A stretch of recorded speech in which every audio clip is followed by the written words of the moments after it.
Let's dig into section properties, forms, and limits. So by clicking on the teal gear of a section, you can open up the section properties where you set display details for that individual section. This is where you also set the section name. Note that you're limited to 80 characters in a section name. And then you have a lot of options here. So display style, the default is rows, meaning you'll see all of the data for all of the records in that particular section. But sometimes maybe you want to hide that section altogether. Maybe you only want to show a graph of the resulting summaries and not see all the accompanying data. Maybe you want to see just the totals of your groupings. And again, not the accompanying details of all the data. There's also an option for vertical, which, to be honest, I've never found a use for. It displays the information vertically. Moving over to count, the default is again to show total number of rows or records for that section. But sometimes you want to, instead of counting the total number of records, you want to count the number of forms included in your report. So, for example, in this particular report, instead of showing the total number of program enrollment records, we want to see the total number of clients. So here we've selected client intake profile records for the count. And then when we scroll down to take a look at the table, here, instead of seeing total number of records, we're seeing a count of the client intake profiles. So we'll scroll back up here to the section properties. Next, this is where you set whether you want to include a graph or not. You can also show outcomes. So this can be a useful spot to include a little bit more context around a particular goal or outcome. So here we're using it. We've got target lines over our graph to indicate some of our goals. And then we're using the outcomes feature to add a little bit more context around those goals. To learn more about this feature, I recommend going to the knowledge base and searching for the term outcomes. There's a great article that goes into a lot more detail about using this feature. So we'll come back up to our section properties. Another option is to show percentages.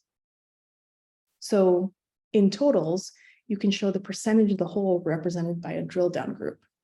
So an example of that, if we scroll down,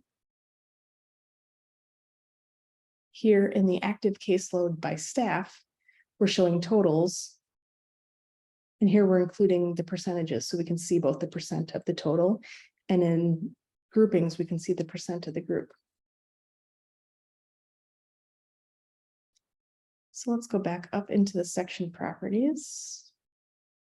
Again, by clicking on that teal gear.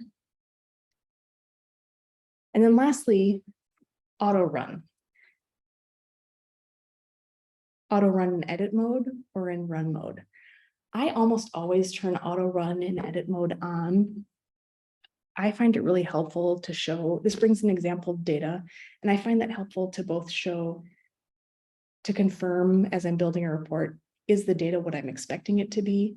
And is it displaying in the way that I'm intending? So unless I have a really, really big report with tons of data, which would just, having auto run on would slow it down, I almost always turn auto run on, yes, in edit mode.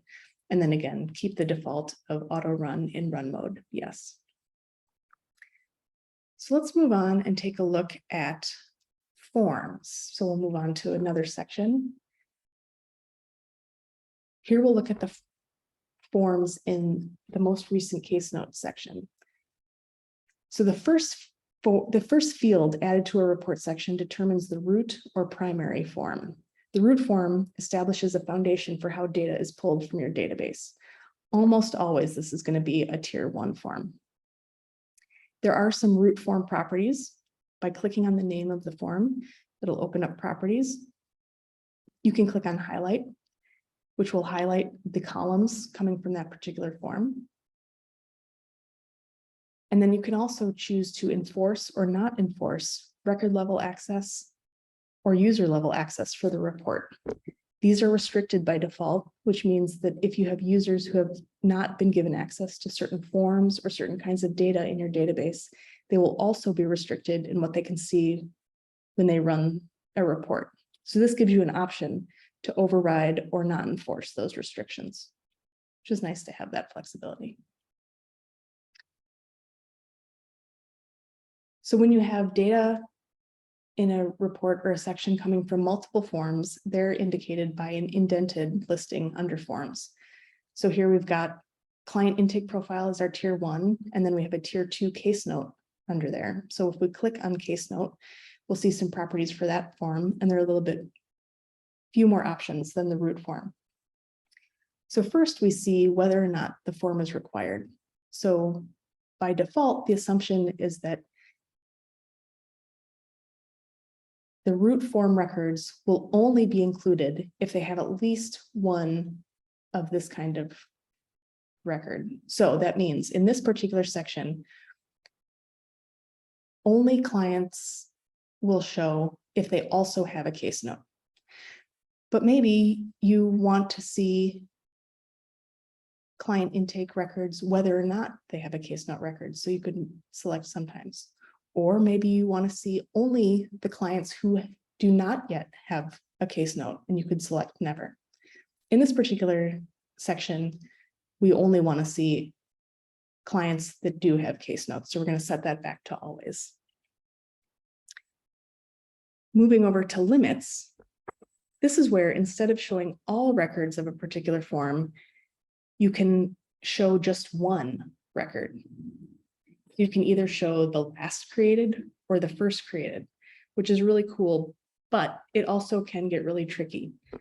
So this is very literal. This is referencing the record creation date. So not manual date for date of service or anything else manually created on the form, but literally when was this record created? You can show the last created or the first created.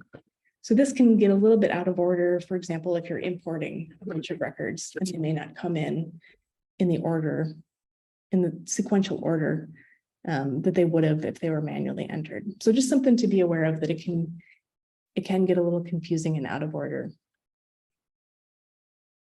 Another thing that's tricky about using limits is that when you use a limit, it turns off auto run. So you can see here, we no longer see the data as I'm building this report, so when you're using limits, I find I end up frequently publishing to see if the report is looking the way I want. So for example, in run mode, this is what this particular section is going to look like. We're seeing the last case note. So something to be aware of.